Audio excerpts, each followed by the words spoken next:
As you know, I recently left my corporate job and I've been in total recovery mode, all about self-care. One of my new routines is the nighttime shower before bed. There's just something about washing away the day and that reflection that's been super helpful for me. I've been using one of our partners, Osea's Mega Moisture Duo. This combo body oil and body lotion are so freaking incredible. It literally feels like I'm at a spa. I realized that the secret is seaweed and other skin level ingredients that are normally reserved for face products. And that's why I was so excited when Osea became one of our partners. And, we're so grateful for partners like this because one, they keep the show going, but they're also super good for all of our listeners and for our own well-being. So if you want to have that nighttime bliss like I am doing, you can get 10% off your first order site-wide with code DATEABLE at oseamalibu.com. You'll get free samples with every order and free shipping on orders over $60. So head to oseamalibu.com and use the code DATEABLE for 10% off. Let us know which products you end up going with. Share them in social. Super excited to see what you end up choosing. If you've been listening to the pod, you know I'm marking my calendar for the big sale from Last Bottle Wines, one of our wonderful sponsors. If you don't already know, they're a Napa-based online wine shop that offers 30 to 70% off retail. And the best part, there's no subscriptions, no fees, and no minimum purchase, just a daily email with really great wine. And as I mentioned, they're having a massive sale. Their marathon sale is coming up on March 28th and 29th. They flip that one wine per day rule on its head and instead offer back-to-back, two-back deals. That means wines are only up on the site for a couple minutes at a time. We got a preview order with the mini marathon package of some of their favorites, and I'm telling you, it's a sale you want to get in on. And the best part is we're offering Dateable listeners 10% off your first order with code DATEABLE. Sign up at lastbottlewines.com and use the code DATEABLE and find out why Last Bottle is the most fun way to discover and buy amazing wine. The Dateable podcast features real stories from real people of how they make modern dating work, or not. I'm your host, Yue, former dating coach turned dating insider, if you will. On each episode, you'll hear commentary from my producer, Julie Krafchick, and other surprise co-hosts. This episode of Dateable is brought to you by 500 Brunches. 500 Brunches connects like-minded people with similar interests to meet in real life over brunch. You answer a quick questionnaire about your interests and how you spend your time, and then they'll match you in small groups of 6 to 8 at a brunch spot in San Francisco. Get a free entry into a brunch now by signing up at 500brunches.com and using the code DATEABLE. Hey everyone, welcome to another episode of Dateable, a show all about modern dating. And I know that when we talk about modern dating, you guys have given us a lot of your Tinder nightmare stories. Things have happened to you, not just on Tinder, but also online dating. But we have a guest here today who's actually created a show around Tinder nightmare stories. It's called Fuck Tinder, a Love Story.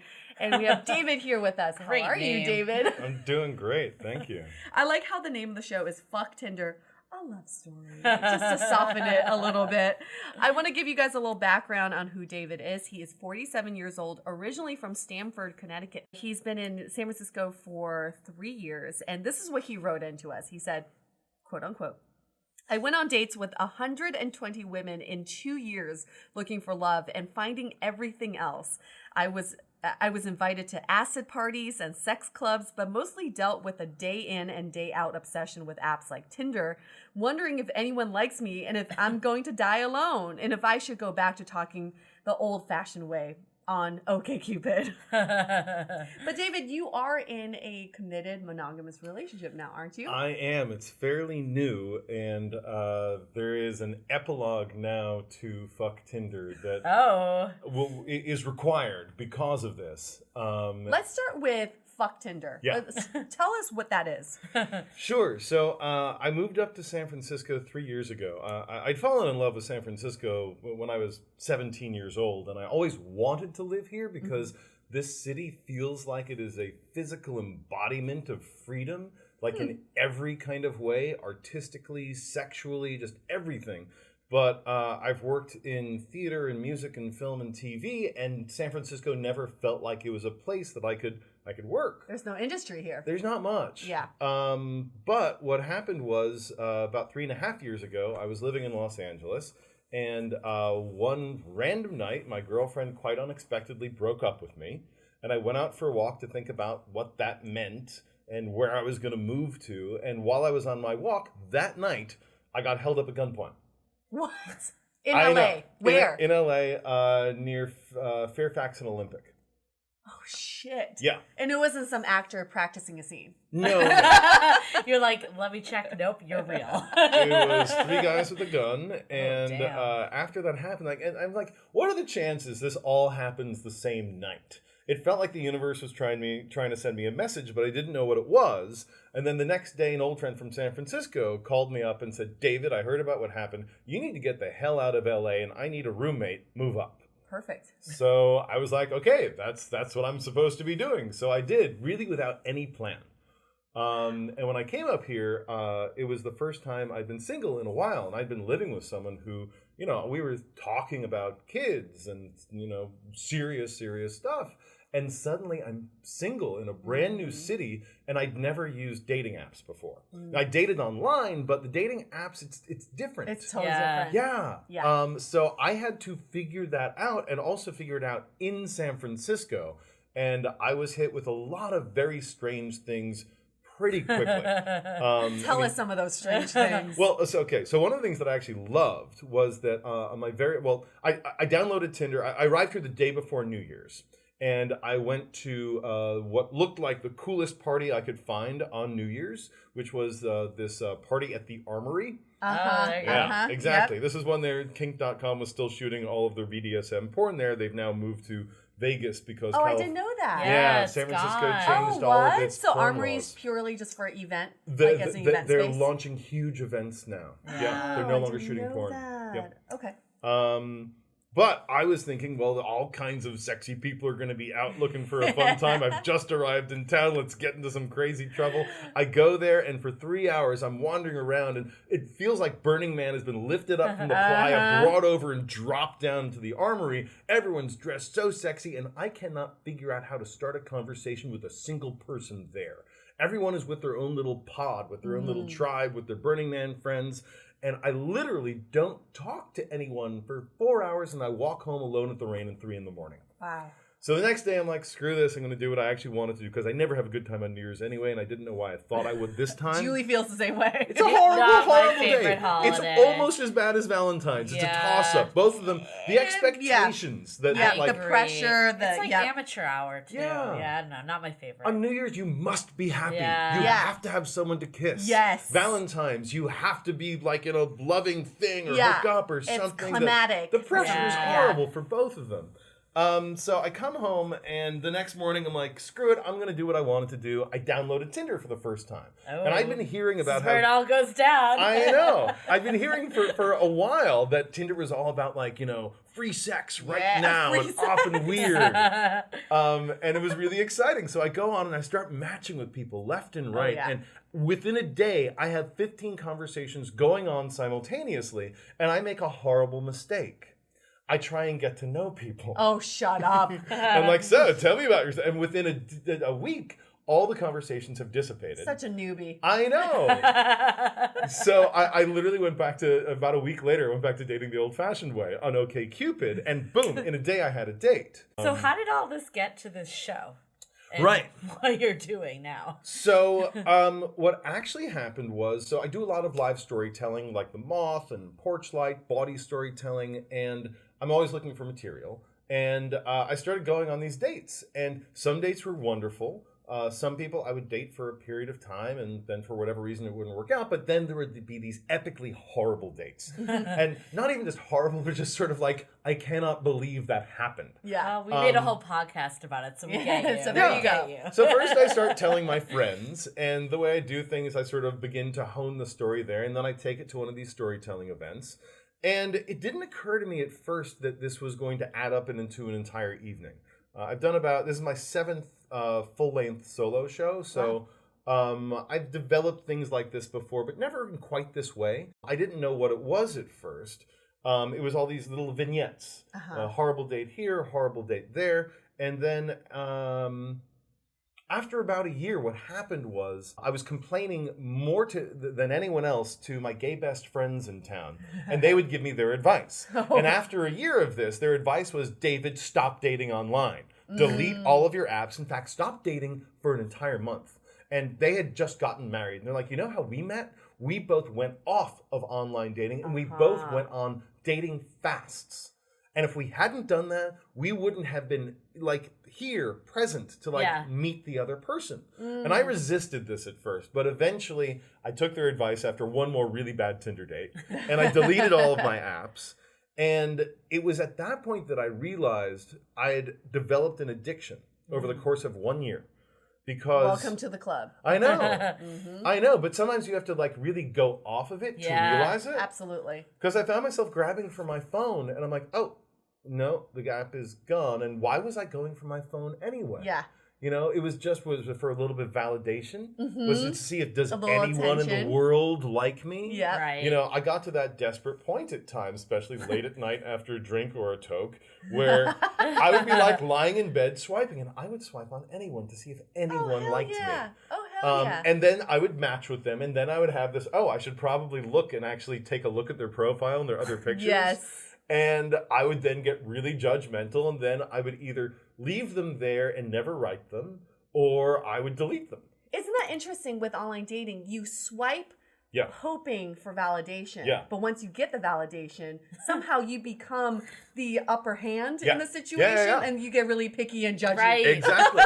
It's a little bit like, honestly, and here's the thing. The apps have gamified dating. Totally. And in the way they've gamified dating, it makes it feel like Amazon. You're up late at night, you've had a drink, you buy a pair of shoes, 2 days later they show up at your apartment, you're like, oh. Wait. Bad decision. Yeah. Not and then my you size. return them. Yeah. But at least on Amazon, you get to read reviews. If Tinder had reviews, I'm telling you, I would read those reviews for all night long. I'm actually somewhat baffled that there isn't a Yelp-style dating They thing. tried that. Oh, did they really? What was Lulu? it? I think it was no. called- Oh yeah, that one, but that got really mean. Yeah. And 'Cause that people was do like, get mean. that's the problem, is because Yeah.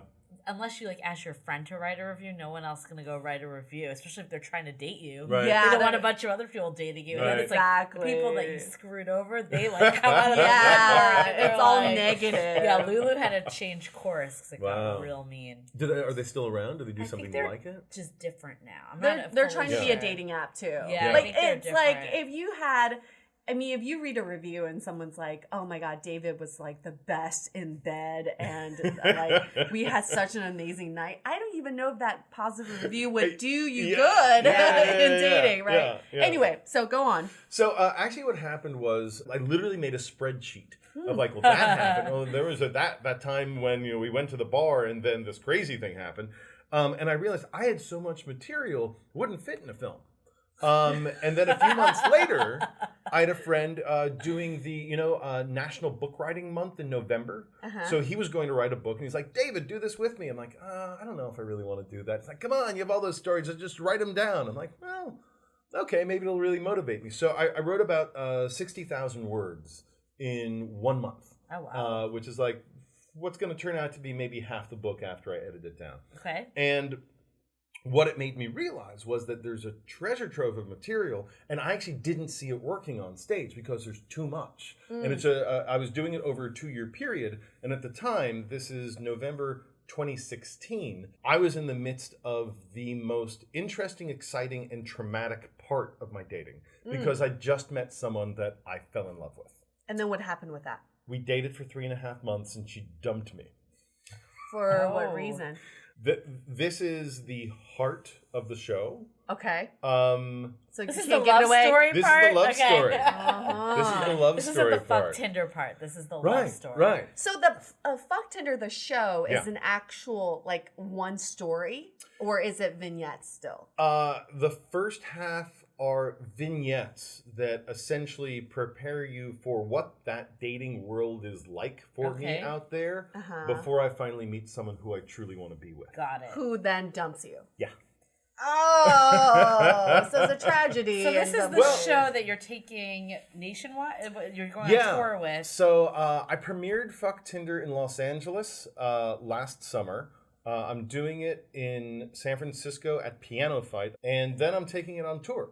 So I'm bringing it to Australia, and this summer I'm hitting a whole bunch of different venues, some of which are fringe festivals and others are theaters that just like my work. I'm curious then. So there's quite a few shows. There's Tinderella. There's actually a Tinder Nightmares. I think it's an interactive play where people go up and like talk about their Tinder stories. Right. I want to hear about what are some of the. Give us a glimpse of some of the stories you tell on your show. Sure. Okay. This is my first Tinder date ever.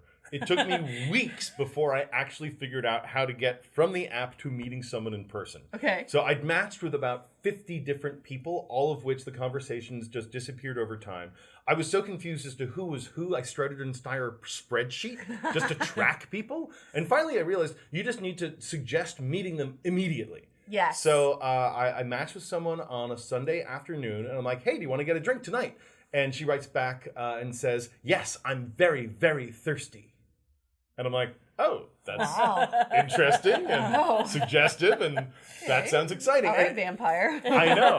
And at this point, I also had realized that I'd missed the golden age of Tinder, where it really was just a straight person's grinder. Because half the people I matched with had in their profiles in all caps, not here for hookups. Yes, but since she was very, very thirsty, I thought maybe she was using Tinder in the old-fashioned way. So we meet up at this wine bar downtown, and she actually looks better than her pictures. I'm excited. This is really great. I sit down, and I'm like, hey, it's my first Tinder date. This is awesome.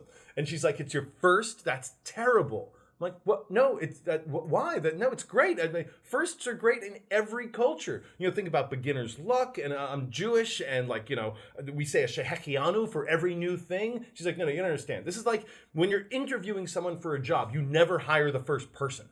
And I'm like, I would totally hire you.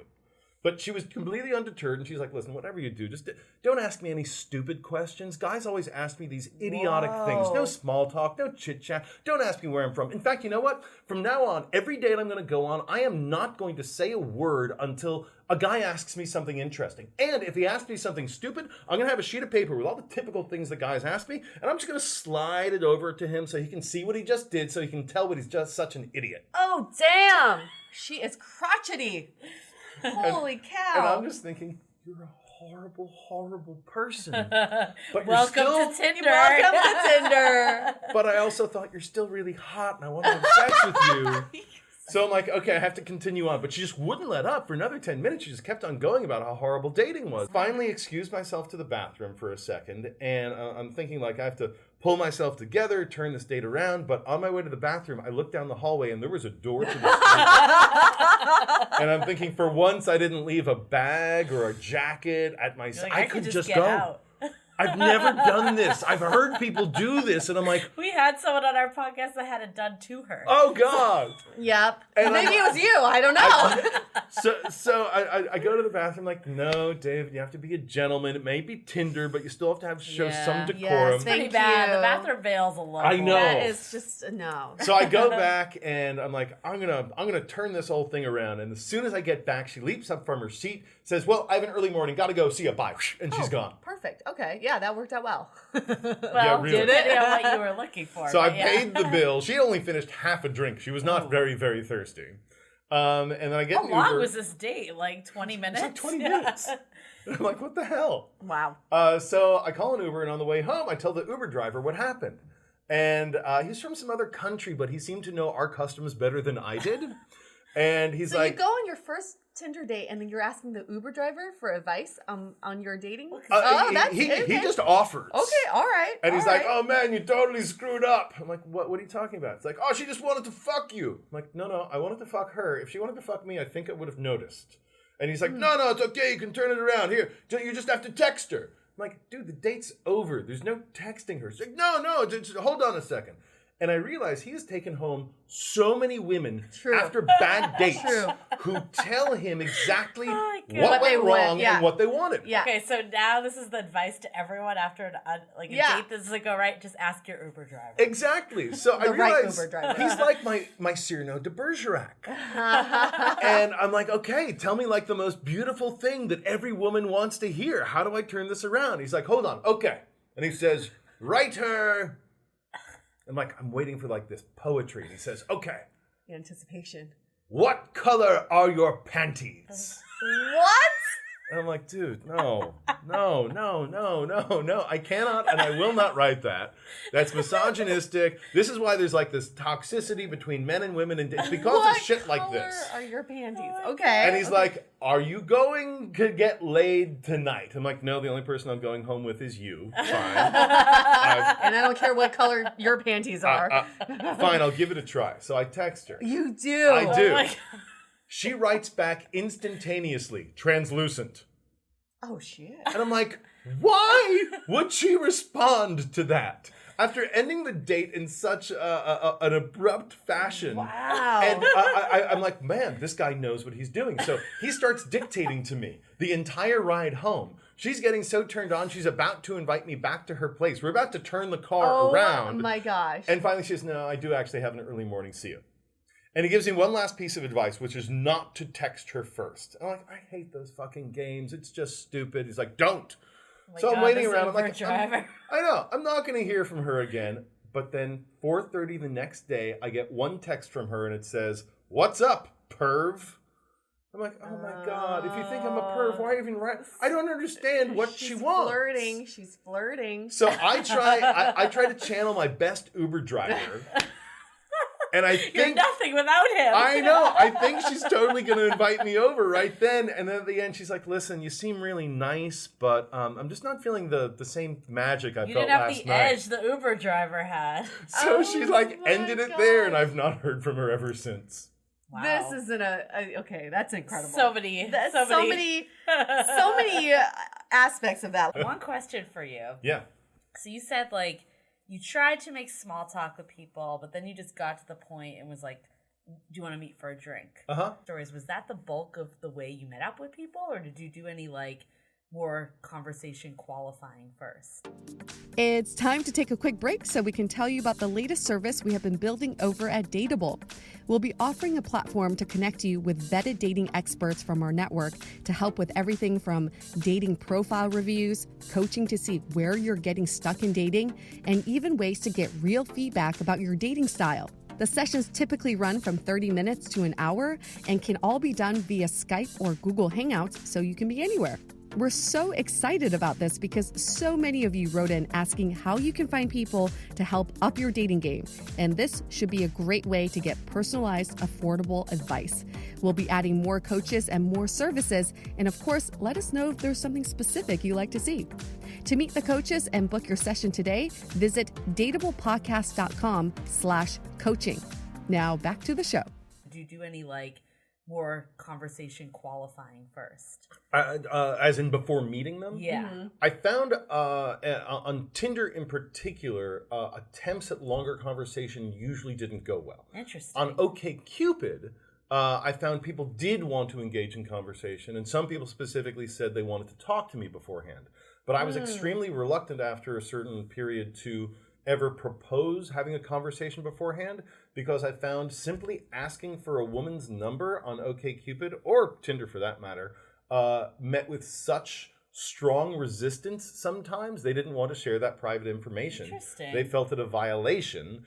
So they're like, yeah, no, and people would shut down. I wouldn't hear from them again after I asked for their phone number. So for me, and Yeah. this is That's my own unfortunate. personal, like Yeah. if a guy just was like, want to meet for a drink without any conversation, Yeah. I would not do it. Sure. Like I need to be warmed up a little. There's a line, like you don't want to go on forever and ever making small talk, but I would Yeah. never give someone my number after just like one line. Right. I don't know what you think. I just think it's unfortunate that people are so resistant to giving away numbers before meeting in person, but they're so easy to jump at a last minute date and meet someone in real life. Don't you think it's a lot safer to talk to someone on the phone as opposed to Yeah. meeting them in real life? This is why I have a Google Voice number.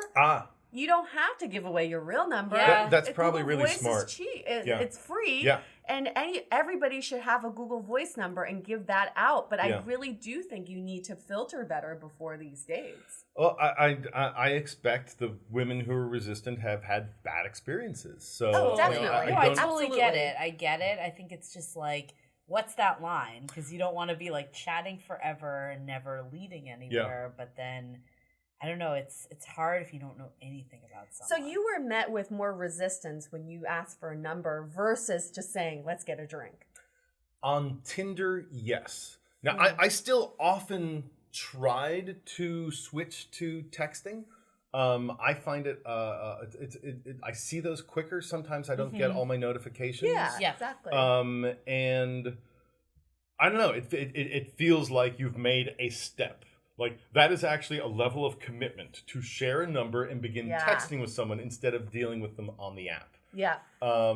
Doesn't mean it's going to go anywhere. And I mean, like, I actually did a statistical analysis of all the people whom I contacted, all the people whom I dated over this 2-year period. And I went on dates with 120 different women, but that is about only 15% of the women whom I matched with. And that's on Bumble, Tinder, OkCupid, The League. I mean, I tried all of the apps. Right. I don't know if I have a favorite, but I wanted to like Bumble the most.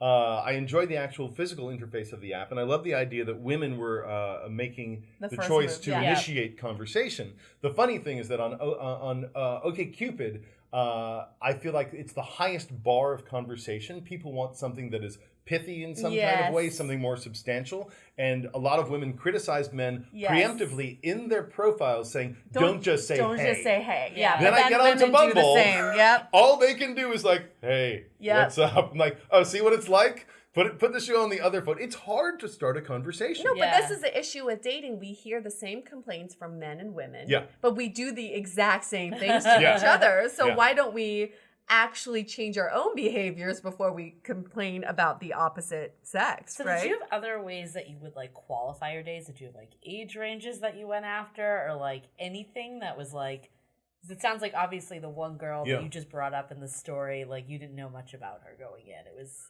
let's get a drink. Like I knew nothing about her. I have a picture of her and her first name. Right.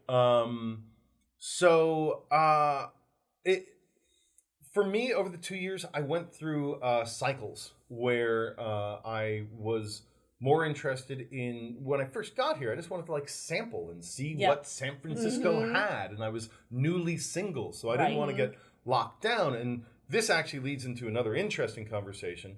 I started dating someone, and I still wanted to keep on dating, and I didn't want to do anything behind her back. So I'm like, hey, I wanted to let you know I really like you, but I don't, and I really fumbled with how to say this. Yeah, and, that's hard. And finally she's like, you want to be non-monogamous? Sure, that's fine. What's the problem? I'm like, you're totally cool. She's like, yeah, I mean, I never want to get married, and I don't want to have kids, so I mean, what's the point of the entire thing? I'm like,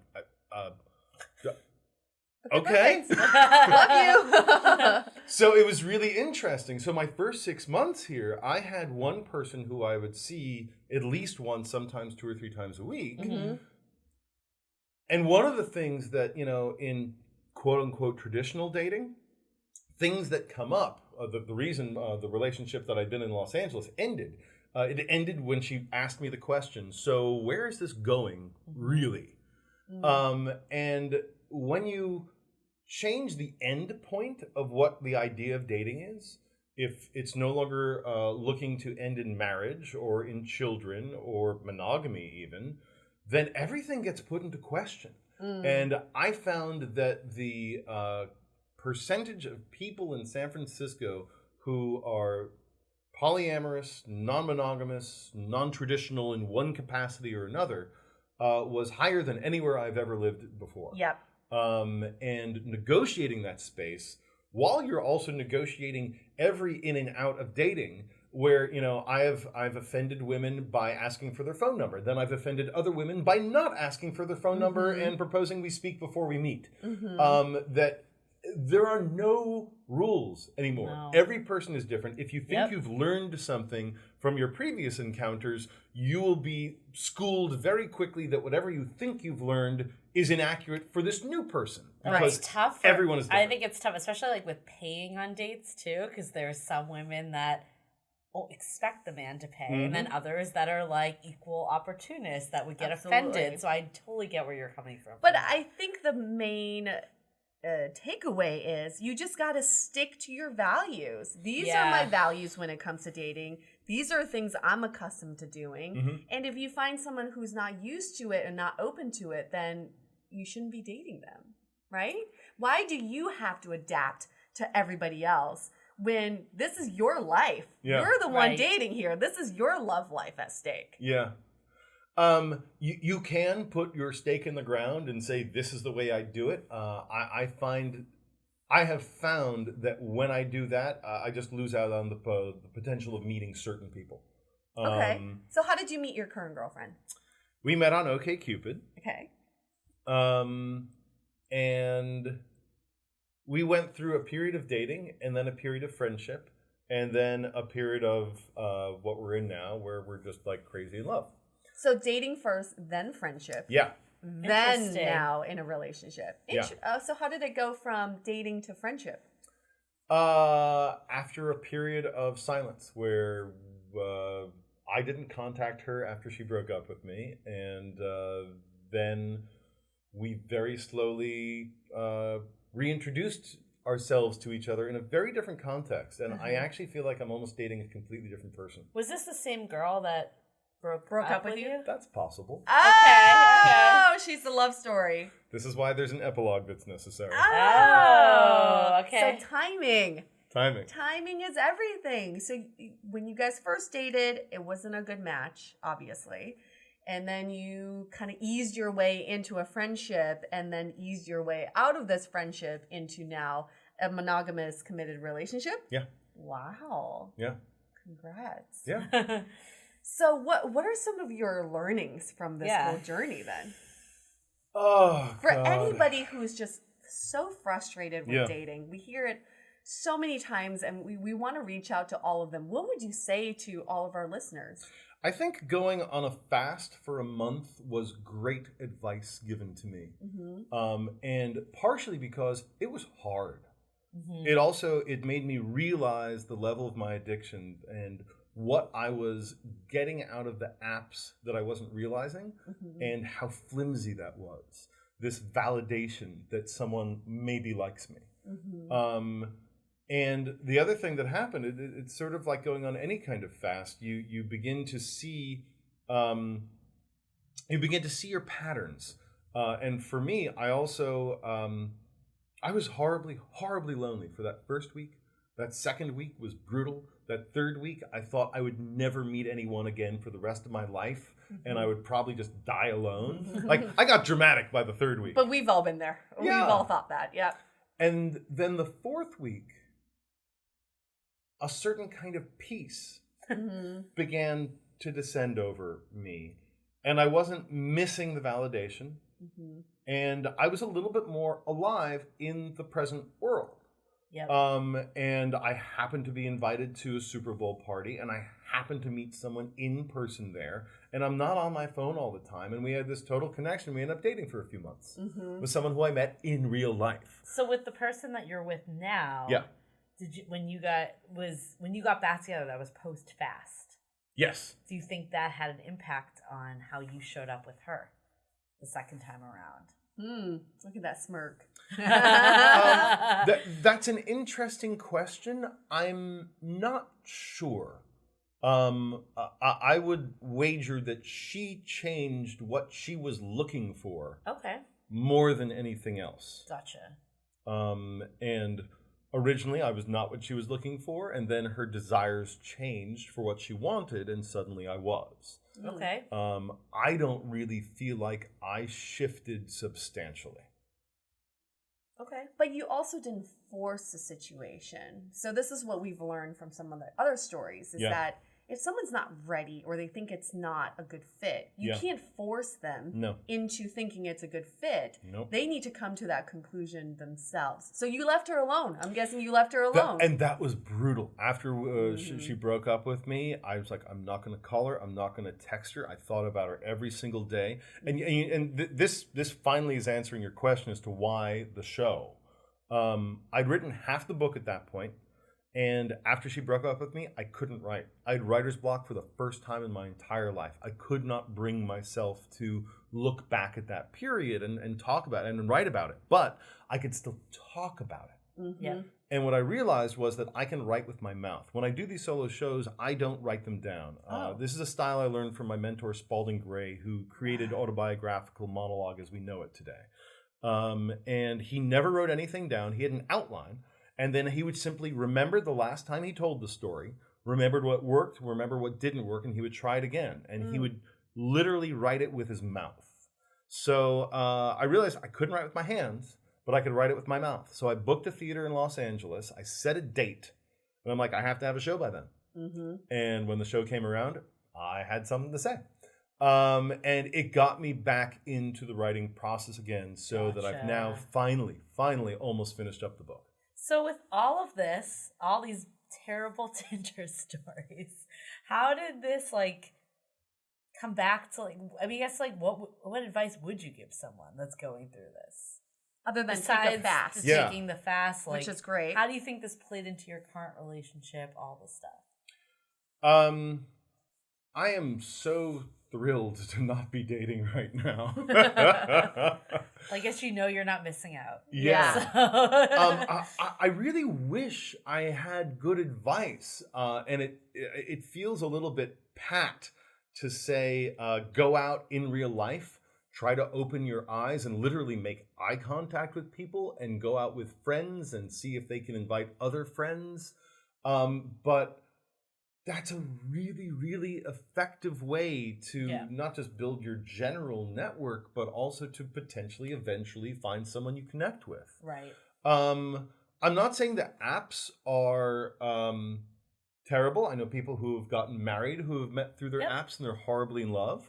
But I went back and I looked at all of my past relationships. And even though I've been online dating since 2000 and only app dating starting since 2015, I only have one serious relationship that I got through online. That's all me my too. other Everything else has relationships been in person. Yeah. I've had so many dates online. Yep. But in terms of actual things that turn into relationships, I guess two in 17 years. And it feels like it should be able to work. And you have stories of people for whom it did work. Mm-hmm. But for whatever reason, I have not had nearly the success where I meet people in person, usually through a friend. So the takeaway I'm getting from your stories would be mindful dating. And what does that look like? Because you said something that I think about all the time is you reach for your phone, and not just for your dating apps, but just reaching for your phone as reflex, as a natural you're not mindfully reaching for your phone. It's just something you feel like you need to do. Yeah. And when it comes to online dating, next time you reach for your phone to swipe because you feel like that is a natural reflex of what you should be doing, think about the next time you swipe for 10 minutes, then for each minute you're swiping, you should also devote a minute to searching for something to do in real life. Yeah. So maybe it's like for each 10 minutes you're swiping, spend another 10 minutes looking at what's coming up this weekend that you can go to, or another 10 minutes of reaching out to friends and family, or another 10 minutes of reflecting on what you can do to improve on yourself, right? Oh. So it's more mindful.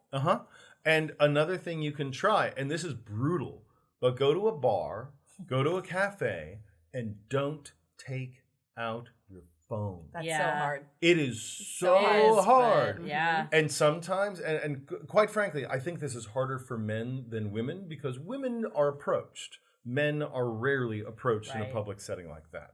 So you either, if you're a guy, you have to actually not just make eye contact in an unthreatening way, but also find a way to say something. Yeah. And I'm terrible at this. I'm terrified at this. I figure I'm always going to sound stupid with some sort of opening gambit, and I don't do lines, so I have no way of like starting something. I just keep my eyes open for something that is happening in the space. It might be on a TV. It might be someone walking outside who's like getting into a fight. Whatever. Something you can start a conversation about. Totally. Yeah. But it doesn't have to be in a romantic context. No. I think people just need to know that when you're out in public, you don't need to be searching for someone you're attracted to. Mm-hmm. Talk to strangers. Yeah, I you never start know, with that. Yep. And you And it never gets know where your that... confidence out. Yep. Exactly. I think my takeaway is obviously you've made this comedic. So, like, some people could go on 120 dates. Is that what you went on? Like, and be just really depressed. So, at least, like, you were I able, was. But I make my Maybe. misery other people's comedy. At least, like, I think the story you told, like, it has, like, at least you found some comedy out of it and were able to turn it around. And then I think, too, like, thinking about, like, the date specifically, like we've talked about this, like the attitude is everything. Yeah. Mm-hmm. And like the fact that like someone was on this date with such a poor attitude, like really does impact the whole thing. Oh, yeah. So it's like something to just be conscious of. Yeah, just because you've experienced all these bad dates before doesn't mean this person you're about to have a date with is going to commit those same crimes. Similar to the phone number too. Yeah. Yeah. And you want to know something funny about that woman, my first Tinder date, the story I told you about? Just before I got together and into the serious relationship, I was back on Tinder. I was swiping around. And this she was is still there. almost 2 years later. And she was still there. Of course. Yep. Well, the other takeaway is just ask your Uber driver. Ask your your Uber driver. driver. Definitely. They know everything. They know everything. You don't need a dating coach. Just get your Uber driver. Yeah, it's You can just find this one guy that's like the... Or just start with, what color are your panties? And then apparently that works. I don't know if that's the best Apparently advice. that works late at night. Do you have any takeaways from this whole experience that's led you to where you are now? Everyone is going through this. Mm-hmm. Yep. It doesn't matter your age. It doesn't matter your location. It doesn't matter your language. And we're not finding great ways to talk about it yet. And we're all getting frustrated, sometimes really upset, sometimes really jaded. I think that's part of why a fast can be helpful. Yep. You can reset your clock and actually come back with a better attitude sometimes. Yep. And we all, in some ways, need to laugh about this. Exactly. We have So to. I'm trying to bring the craziness I went through so that people can laugh at me, so that they see something of their lives in what I'm doing and what I've experienced, so they don't feel they're the only ones who are experiencing this. Well, we hear this time and time again. Oh, I have so many dating stories, I should write a book. I have so many dating stories, I should write a blog. Well, guys, if you feel that way, do it. Start one. Start a blog. Start a book. You know, like get it down on a paper, because this is great content about your life that you can reflect back on and laugh at yourself. Even if it's just your own personal journal only, or whatnot. Keep it private. Only like a few friends can see it. But we hear it all the time. You guys say it to us all the time. I'm the one that's experiencing all these like Tinder nightmare stories, and I should really like write a book about it. Do it. Get it down on paper. That's a way to release all that frustration. And then my other just one takeaway, it sounds like super cliche, but like you obviously met someone that you're really in love with, and like it does only take one. Like you could go on 120 shitty dates, but at the end of the day, you found someone through it. So yeah. All right, let's go on to our question of the day. Comes from Rachel. She says, I met this guy for a first date from Bumble. At first, I thought he was interested, but then he started to tell me about women he took home from bars and slept with.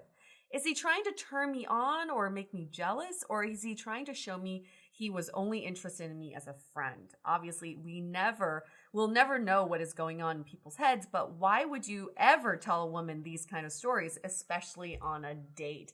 And well, this happened to me on that episode called The Blind Date. For anybody who hasn't listened to it, I was set up on a blind date, and on the date went very well. But in the middle of the date, he started talking about the other women that he was trying to court, and asked me for dating advice on how to execute these situations. So Why do you think this? Why does this happen? Have you ever done this? Probably. But specifically the idea of bragging about women that you have met in bars and taken home. Yeah. I've certainly never done that. Occasionally, when people find out what I do, they're curious about it, and they often press me for stories. Right. When I do tell them stories, they're usually stories that do not end in sex. Those are the funniest ones most of the time. Mm-hmm. They're usually about my foibles and my failures in dating. Mm-hmm. In some ways, I think that can potentially break the ice in a humorous kind of way. Yeah. And make the other person feel like, well, I'm not that crazy. I stand a great shot here. Yeah. Well, it's like more self-deprecating. Exactly. But why do you think guys do that, or some men do this on dates? I have no idea. I'm sorry. I find it baffling. And honestly, I try not to bring up dating anyone else unless I am specifically asked and pressed. And there was a brief period where I actually put in my profile that I'm writing a book called Fuck Tinder. No, really, it's about all of my horror stories. And that actually generated conversations before we met. But when we got to actually being in person, I don't want to talk about my horror stories, nor do I want to talk about my conquests. I don't know. I think in general, just talking about other people you've been dating or even exes is not the best on the early stages. No, God, like, no. There's something about this camaraderie of like, oh, these dating apps, like bad experiences. But even that, I don't know. I try to stay away from that because it has like a little bit of negative connotation to it sometimes. But I think like just talking about other people is like taking the presence off of the person you're with. Yeah. Mm-hmm. So even if it's like not in a sexual way, like what you were talking about with your story, like that woman that was going through like all the things that men did wrong. Yeah. That's now taking away from you and her getting to know each other. No, which is never the best for a date. I want to find ways of meeting the other person and finding points of connection. So one of the things I love asking most is like either where have you most recently traveled? Or what place do you want to really go to next? Right. And that begins to reveal a lot about a person, you know? Yep, totally. So, yeah, no, I don't know what the answer is. Maybe this guy's trying to get you jealous. Maybe they just want to brag. Maybe they're not interested. We really don't know. But I think everyone probably should just stay away from this tactic because I don't think it ever really ends well. I think in the end, it's all about respect, and I find this sort of behavior disrespectful. I don't want you to be talking about other women on our date. Yeah. But I have had guy friends who've told me they've done this on dates, one, because they're nervous, so that becomes like their default subject that they want to talk about. Okay. Kind of like, oh, I don't know what to talk about. Let's talk about this girl I brought home. And then other times they feel like it takes the pressure off of a date because then they want the girl to feel like they're not like solely focus on them, you know, so then it takes the pressure off. And then 3, I've also heard this from guy friends. They say they want to look like they are desired by other women. That's crazy. In front of this. I think all of that's going to back. That's all. No. It's all back. I agree, but those are the 3 reasons for you, Rachel, if you're listening to this. And guys, just don't do it. Just be interested in your date. That's probably the best advice. Yeah, don't talk about other conquests. Okay, let's wrap this up. Thank you so much, David, for doing this. We can't wait to go see your show. Yeah. Tinder, a love story. Is there a website that people can go to? There is. It's f-tinder.com. Do not, Great domain. And I repeat, do not go to fucktinder.com. That was taken years ago by a guy in Germany, and you don't want to see what's on that site. Just like you don't want to go to hotmail.com, M-A-L-E. I made that mistake.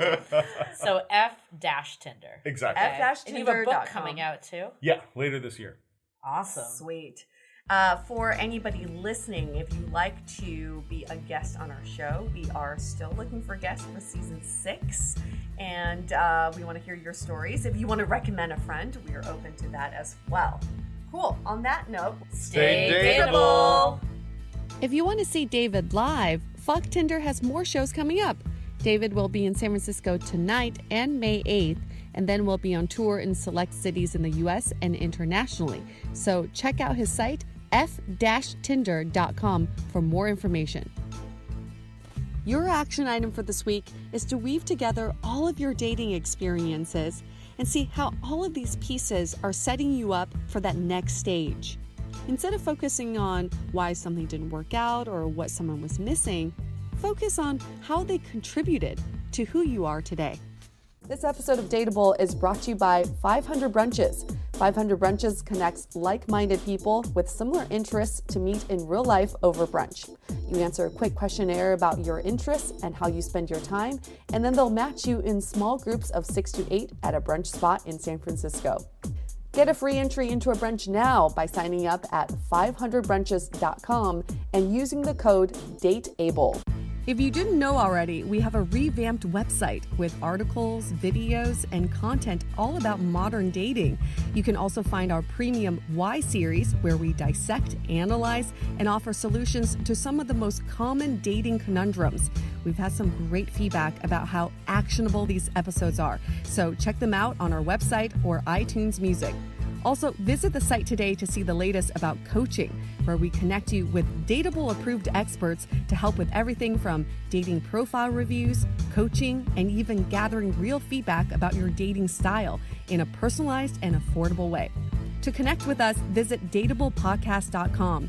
You can also find us on Facebook, Twitter, and Instagram, all under Dateable Podcast. Don't forget to subscribe and auto-download the podcast on iTunes or your favorite podcast player so you never miss an episode.